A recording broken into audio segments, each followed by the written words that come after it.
Good day, spectator. Oh, you're quite sleepy. Well, luckily for you, I have a Slumbertime story ready. But first let me open the window because you know, the night ambience. There we go. Well, the story is about the faithless parrot. It was written by Charles H. Bennet. And yeah, that's all I can say. Here we go. There once lived happily together, in a fine house, a tortoiseshell cat and a pretty white dog. The cat's name was Tiddums, the dog's Fiddle. In course of time, the pretty dog fell in love with the cat, and only waited for a good chance to disclose his affections. This came one day, when Tiddums had put her paws on the fender, dropped her head a little to one side, half closed her eyes, and seemed thinking of nothing at all. Then Fiddle, who lay stretched at full length upon the hearth rug, looked steadfastly at her, and leaving a gentle whine said, "Oh, Tiddums, I have fallen in love." "Indeed," replied the prudent cat, not wishing to show him how anxious she was. "Yes, indeed," continued the little doggy, rather hurt at her coldness. "It's you I've fallen in love with. Do you like me, Tiddums?" But Tiddums would not answer, even with a single purr, and it was only upon her giving him a sly look out of the corner of her left eye that he guessed how much she did like him. However, made bold by even this small token of esteem, he came quietly up and sat by her side, even going so far, at last, as to take her out for a short walk down the garden path, where they looked through the railings at the people passing by. "Well," said Fiddle to himself, "I've no doubt but she will love me in time, all the more as I have great hopes of growing bigger before the spring." But one morning, when Tiddums came home from a visit she had been paying her mamma, she was followed by a gentleman from the tropics, who, with all impudence, made himself quite at home, pressed Tiddums' paw to his heart and called her "the loveliest of cats," asked her to oblige him with a song, which he had been told she could sing very sweetly, and never took the least notice of poor Fiddle, who was sitting in the corner. To tell the truth, poor Fiddle was very cross, and began to growl quite savagely, the more so, to his dismay, he beheld the pleasure with which Tiddums heard all this nonsense. He could not think what right the bold stranger had to come here unasked. For all that he had bright red and green feathers, a rakish broad-brimmed head, and a gold-headed walking cane, he was not good-looking, that was very certain. But Tiddums was very much struck by his appearance and bearing. His feathers were so pretty, he spoke so many languages, shrieked so terribly in such a loud voice, had travelled so much, and was struck by the beauty of Tiddums, that, poor little cat as she was, she ceased to care a button for faithful Fiddle, and kept all her sly glances for Mr. Poll Parrot.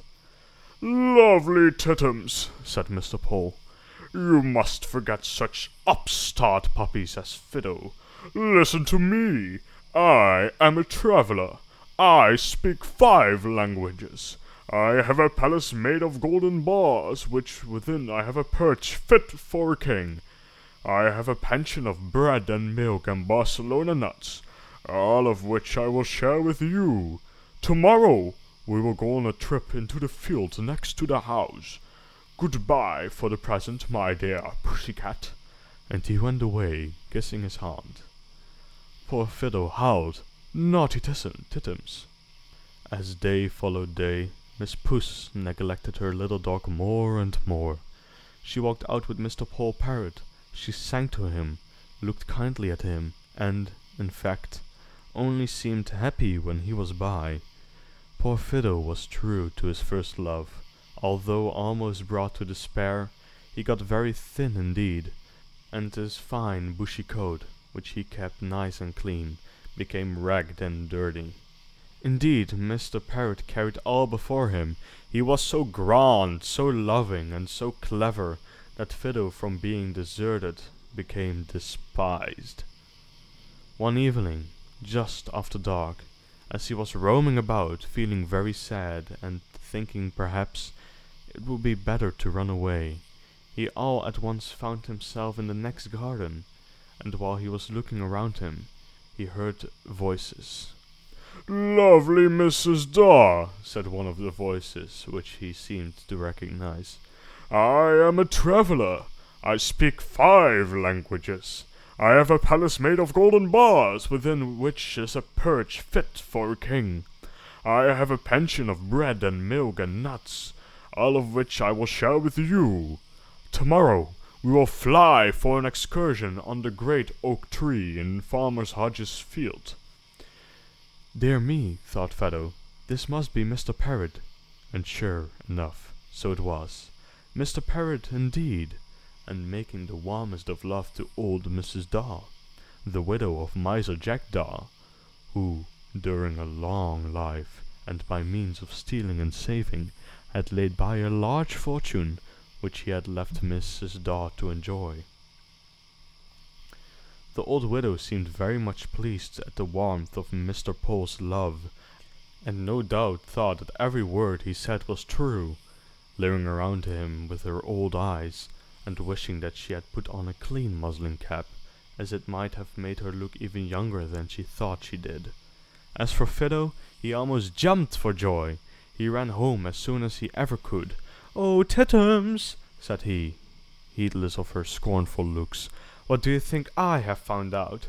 There is that rascal of a Pole Parrot, who pretends so much love for you, courting Widow Daw at this very moment, and if you come at once, you may see it with your own eyes." "Nonsense," replied Tittums, "I do not believe it."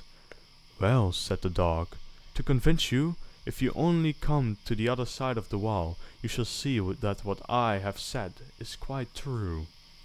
But Pussy, trusting in the honour of Mr. Pole, would not believe a word, and it was only after a great deal of persuasion that she was induced to jump over the wall and listen.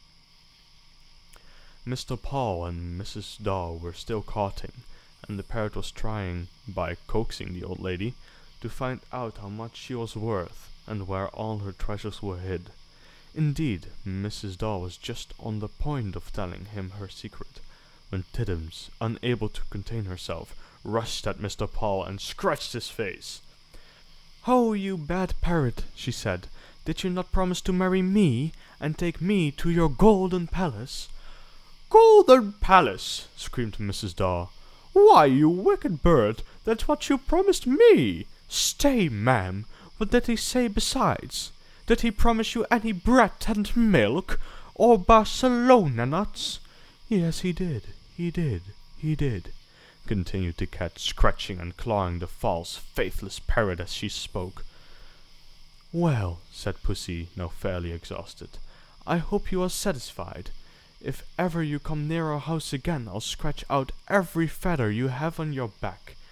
And so she left him, taking Fiddle with her, who, in spite of his general good nature and the parrot's rage, could not resist giving him 2 or 3 sharper bites. As soon as Mrs. Daw was left alone with Pole, she began to upbraid him with his falseness. "You vulgar, stuck-up, ugly, awkward deceiver! You have neither honesty enough to live by, nor wings to fly with." Whereupon she jumped on him and gave him such a plucking as spoiled his good looks. Never after this was the parrot able to hold up his head. Everyone scorned him. Even his golden palace turned out to be a brass cage, and for his misdeeds a chain was fastened around his leg. He was confined to a wooden perch, which, out of pure spite, he was always pecking. Old Widow Daw kept her secret and remained unmarried after this. Tittums could not help admiring the constancy of Fiddle, and when, in the spring, he had grown bigger and was promoted to a sweet red and black color, Pussy found that she loved him very much indeed, and made up her mind never more to forsake him. Are you sleeping? Sweet dreams.